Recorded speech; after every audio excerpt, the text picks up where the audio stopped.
Okay, welcome to trip planning.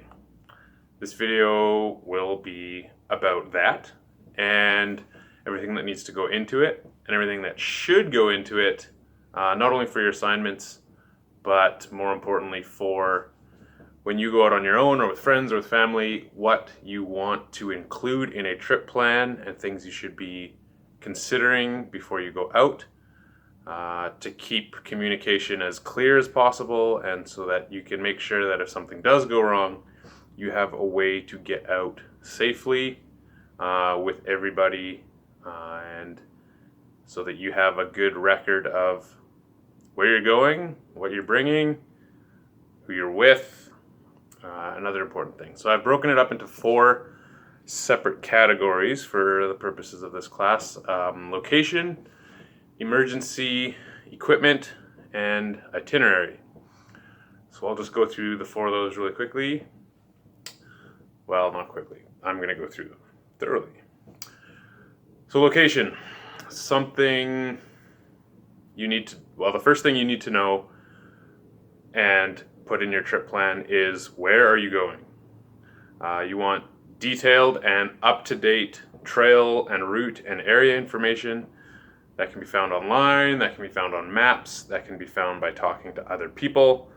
I use the AllTrails app personally. I also have a couple trail books, and I always have maps of where I'm going. So that will tell you where the trails are, how far they go, what kind of terrain you're in, people's experience of the trail, and all kinds of other things, natural environments, any kind of wildlife that's in the area.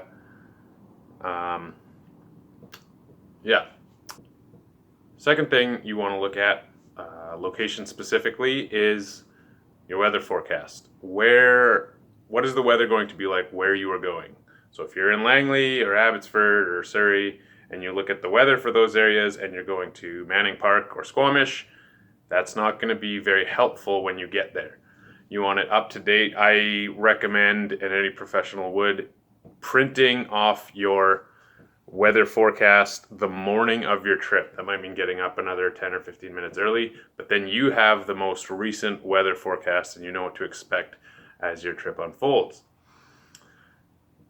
Last thing that has to do with your location specifically is any relevant warnings that have been posted by BC Parks or the Parks Organization, or anything that you found out through local information. So this includes, for this year specifically, like park closures and limitations and permission for entering and using parks. So we have to get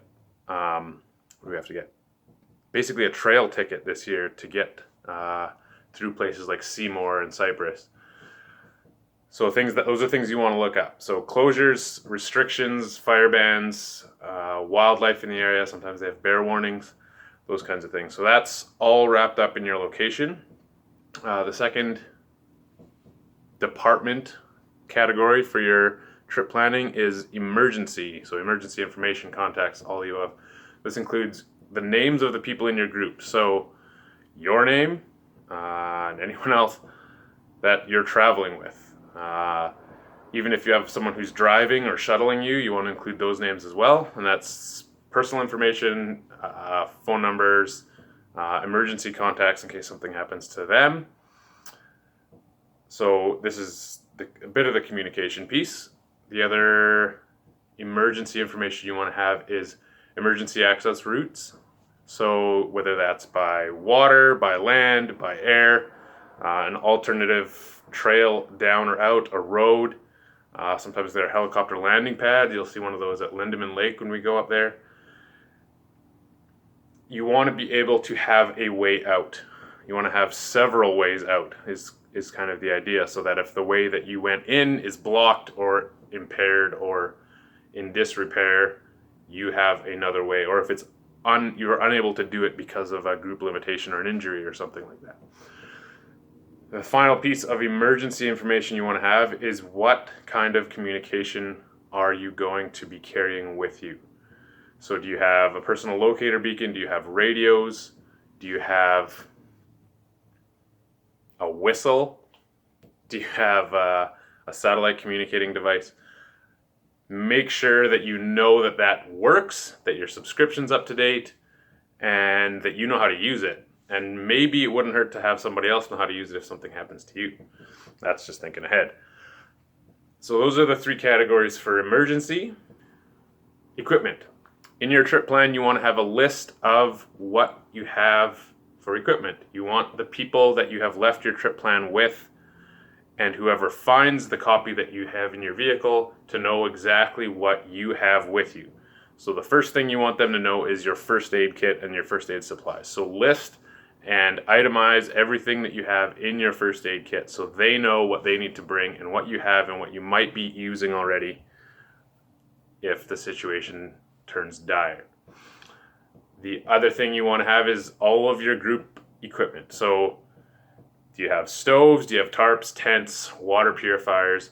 List everything that's in your bag. List everything that's in everyone else's bag. Don't get redundant about it. You don't need to say that you have 17 sweaters, layers, or weather-appropriate clothing, raincoats. You can categorize things like that, but you want to make sure you have a thorough list of exactly what you're taking on your trip with you, so that if someone is concerned or coming to look for you, they might know that you don't have any layers, or they might know that you have a stove, so you're okay overnight, things like that. And the last thing that you want to list with your equipment is your vehicle information. So what does your vehicle look like? Make, model, year, color, license plate. This is helpful for someone looking for you. They know where your vehicle is, or if they can find your vehicle, then they're closer to you. And it is a piece of equipment. It's a tool that you're using to get out there. Last category in the trip planning piece is itinerary. So your schedule, your layout, when and how things are going to, and expected and planning to unfold for the duration of your hike. So whether it's 1 day or 2 day or 7 or 40. First thing is your departure times and your meeting location. So when are you leaving? Where are you meeting? When are you planning to head out from the trailhead? Those are things that people are going to be interested in if they're trying to keep track of your group. You want to have estimated times of checkpoints. So if you have a couple summits or valleys or lakes, major stops along your way. Okay, we're going to be at the summit at 3 o'clock. We're going to be at the lake at 5 o'clock, and that's where we're camping. And then the next day we're going to be in the valley at 8 in the morning. And you want to lay that out. So lay out what you expect your trip to look like and how you expect it to unfold. And finally, and this is included in that, is your driving routes and the travel time. So is it going to take 1 hour from where you are? Is it going to take 2 hours? Maybe print off a Google Maps layout, which is what I'll do for the sake of our trips. What route are you taking? Are there other routes? And highlight the route you'll be taking and how long those are going to take. So that's what needs to be in a trip plan. The expectations for your assignments are laid out in the syllabus, but that is mostly, it's a very simple and essential list of things you'll need to put in a trip plan.